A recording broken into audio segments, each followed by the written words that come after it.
कुछ विधान कुछ कुलरीति, क्योंकि दोनों पक्ष वाले एक तरफ हो गए तो कुछ विधि विधान यहाँ पर गर्गाचार्य जी कराया है।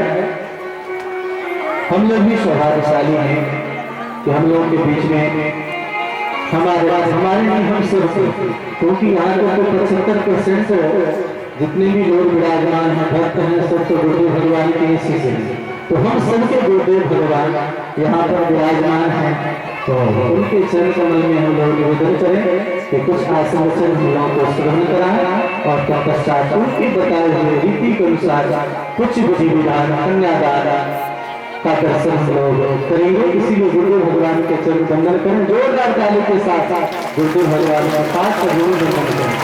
बोलिए श्री गुरुदेव भगवान की, श्री गुरुदेव भगवान की।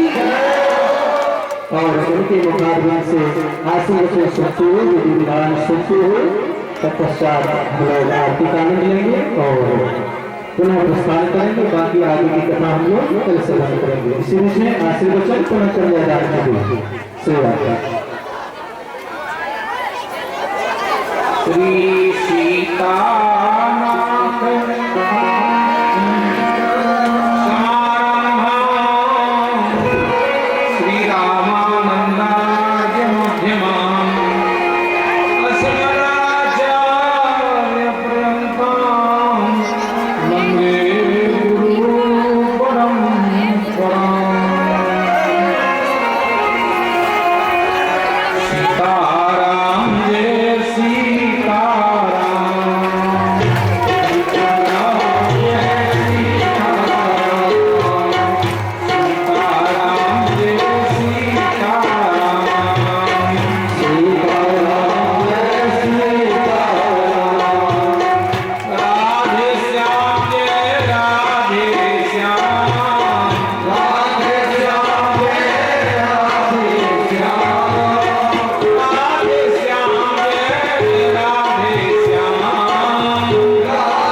शांति बना करके रखें, कोई सुन ना करें।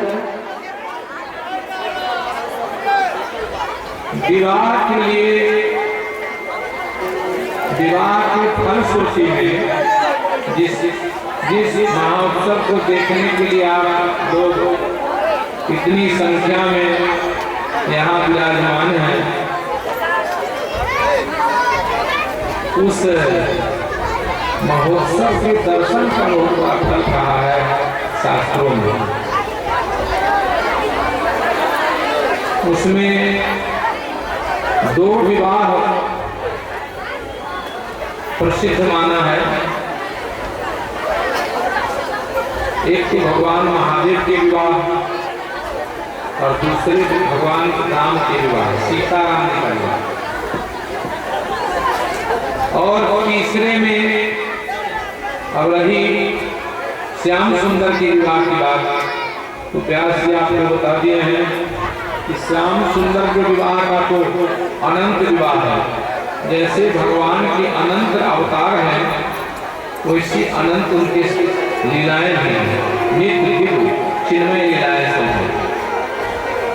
तो अब जहाँ 2-4 शब्द में हम आप लोगों को इस विवाह का दर्शन करा देंगे तो ज़्यादा समय नहीं लगेगा। अब हम बूढ़े भी हो गए हैं, अस्वस्थ भी रहते हैं, तो हमसे कितना उम्मीद आप लोग करते हैं, कितना उम्मीद कीजिए, बोलिए। हमको तो आ नहीं सकते थे, क्योंकि हमारे भगवान के स्थान पर 6 तारीख से रामायण जी का नवाह पारायण कराया जाता है प्रत्येक वर्ष नवरात्रा में। और इस बीच में अब ये भक्त लोग नहीं मानते हैं, तो हम इतना व्यस्त अभी हैं इस ऐसा शरीर होने पर भी कि परसों धगजड़ी में और कल टाउन क्लब फील्ड में मधुबनी में जहाँ 77 साल से श्री मिथिलांचल हरिनाम सत्संग सम्मेलन चल रहा है, उसका कल प्रारंभ दिवस था। और वो प्रारंभ दिवस रामार्चन पूजन से होता है, उसको कल कराए हैं 7-8 बजे रात में वहीं से आए, क्योंकि वहाँ के लोगों ने हमको उसका कुछ उप सभापति भी बनाया हुआ है, उसमें हमको तो मुस्तैद रहना जरूर रहता है, लेकिन हमको कन्हई से बहुत लगाव है। आपके इस गांव से बहुत लगाव हमको है, इसलिए जैसा व्यास जी ने कहा कि बहुत से हमारे शिष्य वर्ग भी यहाँ हैं, लेकिन सबसे ज्यादा प्रसन्नता इस बात के लिए यहाँ है कि आप लोगों का समूह, एक गोष्ठ जो है, कथा के श्रोताओं को देखने का हमारा बहुत मन लगता रहता है। हम नारद जी को कभी भी फोन करेंगे, कहें नारद जी आप कब कहें कथा होगी, क्योंकि नारद है भगवान की बात को तो महात्मा की बात को, भगवान की बात को तो नारद नहीं, क्योंकि नारद की नारद, जिसकी बात रद्द नहीं हो, नारद जी की कोई बात रद्द नहीं हुई। रुक्मणी जी को भी नारद जी कथा सुनाए थे। रुक्मणी जी पूछी कि भगवान गुरुदेव ये बतलाइए कि इस त्रिभुवन में सबसे सुंदर कौन कौन व्यक्ति है, सब गुण संपन्न कौन सा व्यक्ति है, सब जिनको सब चाहता हो ऐसा कोई प्राणी कौन है। जैसा कि श्री वाल्मीकि जी में भगवान देवर्षि नारद ने से प्रश्न किए हैं भगवान वाल्मीकि जी कि समाह संग भक्तांग अस्तित्व वर्ण प्रतापवान, ऐसा 100 श्लोक में उन्होंने भगवान की सुंदरता की और उनके पराक्रम की चरित्र की चर्चा श्री नारद जी ने की है। और उसी पर 100 श्लोक पर वाल्मीकि जी का इतना महान रामायण, इतना विस्तार रामायण दिखाया है। हमारे गोस्वामी जी इस विवाह के फलश्रुति को बहुत सुंदर ढंग से रखते हैं। जिस विवाह में संत नहीं होते हैं वह विवाह सफल नहीं होता है। आप लोग दिन रात रामायण पढ़ते हैं, उसमें आई है बात, शंकर जी के विवाह में देवर्षि नारद जी प्रधान थे और राम जी के विवाह में विश्वामित्र बाबा प्रधान थे। लेकिन रामायण में 2 ठो ब्याह भी हुआ, विवाह नहीं, ब्याह में विशेष तकलीफ, क्योंकि बिना अगुआ के, बिना संत के, बिना गुरुदेव के सुखनखा विवाह करने के लिए गई, नाक कान कटवाली, और नारद जी गए बिना बिचौलियों को विवाह करने के लिए। बेचारे का मुंह कान का क्या दशा हुआ, अंदर का मुंह भगवान दे दे। इसलिए विवाह तो संत के सानिध्य में ही संपन्न किसी का होना चाहिए, हर प्राणियों का। तो इसलिए इसके फलश्रुति क्या है, आप लोग इतने रात तक जो व्यास जी की कथा सुनने के लिए बैठे रहते हैं, उसका फलश्रुति गोस्वामी तुलसीदास जी बहुत सरल भाषा गीत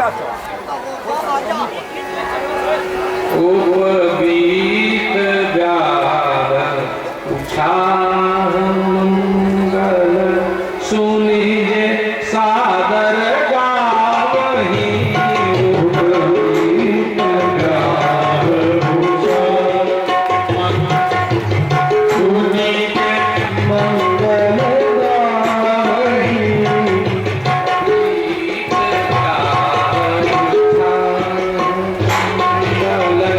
सुनिए सादर गावही मंगल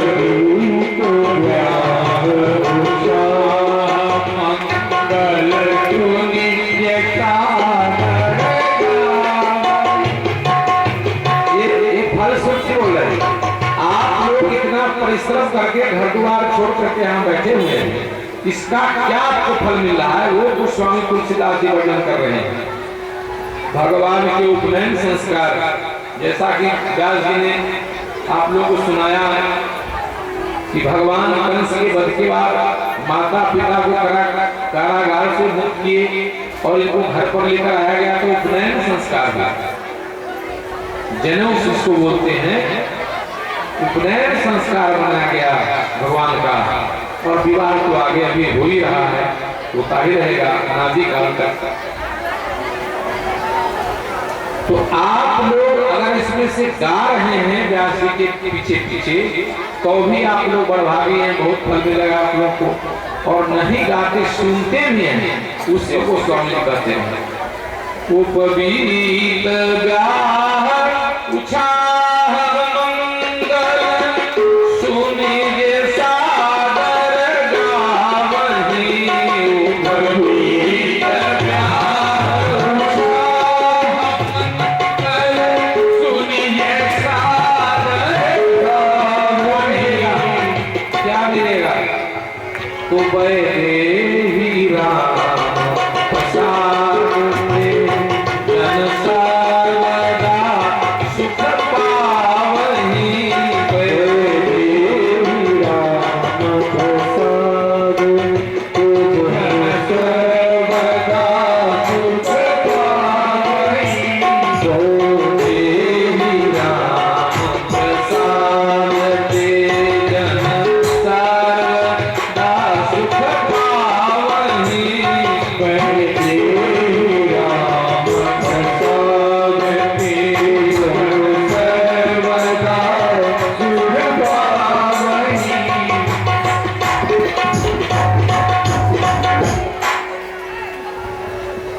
भगवान श्री सीताराम जी के, राधे श्याम जी के, रुक्मिणी श्याम जी की कृपा से आप लोगों को और हमको बहुत बहुत सुख की प्राप्ति होगी, आध्यात्मिक सुख की, भक्ति सुख की प्राप्ति होगी। इसलिए अब इससे आगे हम नहीं कुछ बोलना चाहते, दो पद हो जाए, निश्चित विवाह हो जाए। अब कन्यादान का जो विधि है पंडित जी महाराज वो कराएंगे, क्योंकि अभी दुल्हन दाहिने में है, कन्यादान हो जाने के बाद बामांगी हो जाएंगे। इसलिए अभी दाहिने में बैठे हैं, कन्यादान करने वाले लोग वहाँ पर उपस्थित हो जाएं और उन दोनों के हाथ जैसा कन्यादान होता है पंडित जी हमारे करवाइए। कन्यादान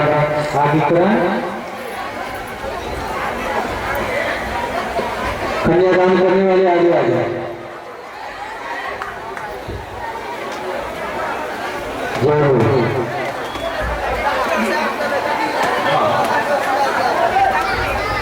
कन्यादान करने वाले आगे आ जाए।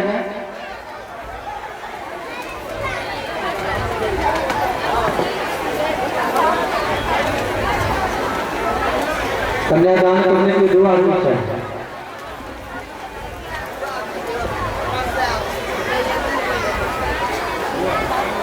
जहिया चढ़ाए बाबा बैसला मंडप पर। जहिया चढ़ाए बाबा बैसला मंडप पर।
बाबा धिया